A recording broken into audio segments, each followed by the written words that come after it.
Tematik 2F, merawat hewan dan tumbuhan, subtema 2.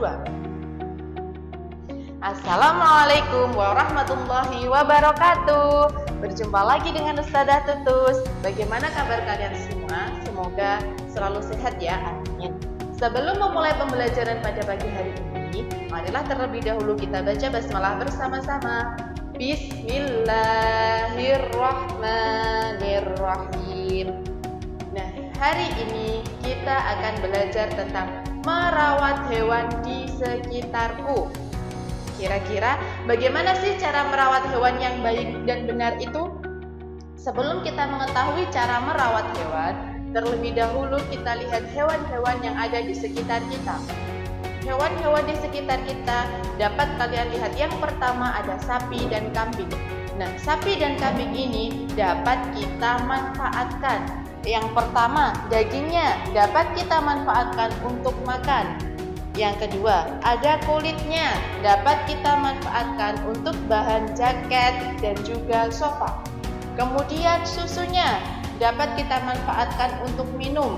Dan yang keempat, ada tenaganya, dapat kita manfaatkan untuk membajak sawah.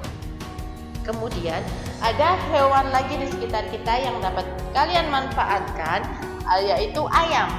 Yang pertama ada telur dan daging ayam, dapat dimanfaatkan untuk makan.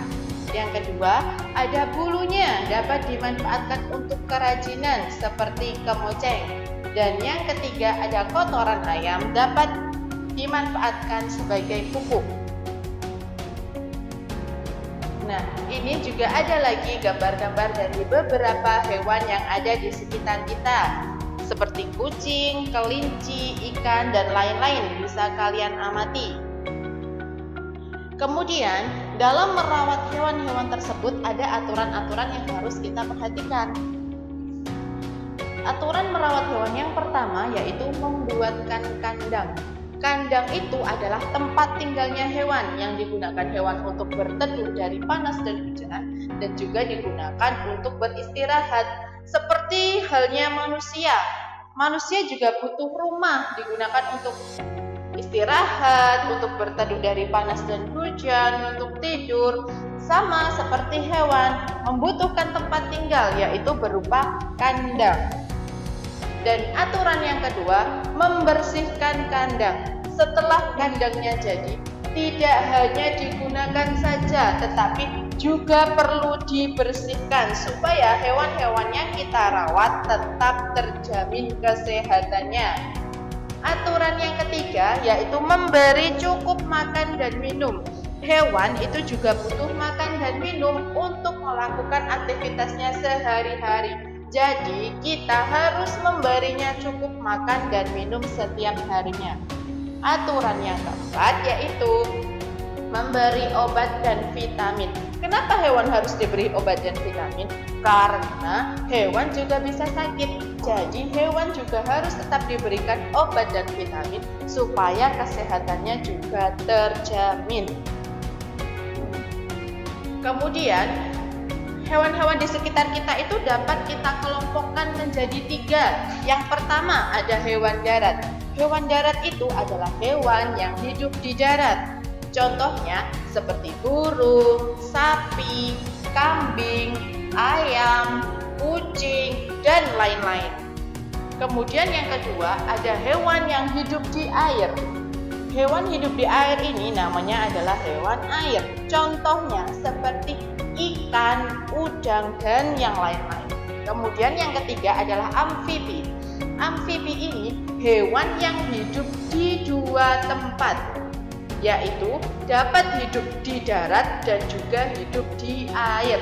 Contohnya apa? Contoh hewan amfibi ini adalah katak dan juga buaya. Nah, kemudian untuk memberi makan hewan-hewan tersebut kita harus memperkirakan beratnya. Ingat, pada pembelajaran sebelumnya sudah dijelaskan bahwa 1 kilogram sama dengan 1000 gram. 1 kilogram sama dengan 1000 gram. Jadi 1 kilogram itu lebih banyak dibandingkan dengan 1 gram. Ingat, 1 kilogram lebih banyak dibandingkan dengan 1 gram. Sekarang kita lihat gambar yang pertama. Ada gambar sekarung beras dan gambar di sampingnya ada segelas beras. Jika dilihat dari gambarnya, sekarung beras dan segelas beras, maka lebih banyak yang sekarung beras. Nah, mungkinkah jika sekarung beras itu beratnya hanya 20 gram? Tidak, karena sekarung beras itu lebih besar, maka beratnya adalah 20 kilogram. Kemudian untuk yang segelas beras, karena tadi sudah Ustazah jelaskan bahwa 1 kilogram lebih berat daripada 1 gram, mungkinkah jika segelas beras tersebut beratnya 20 kilogram? Tidak mungkin. Jadi segelas beras tersebut beratnya adalah 20 gram. Kemudian dilihat lagi gambar telur.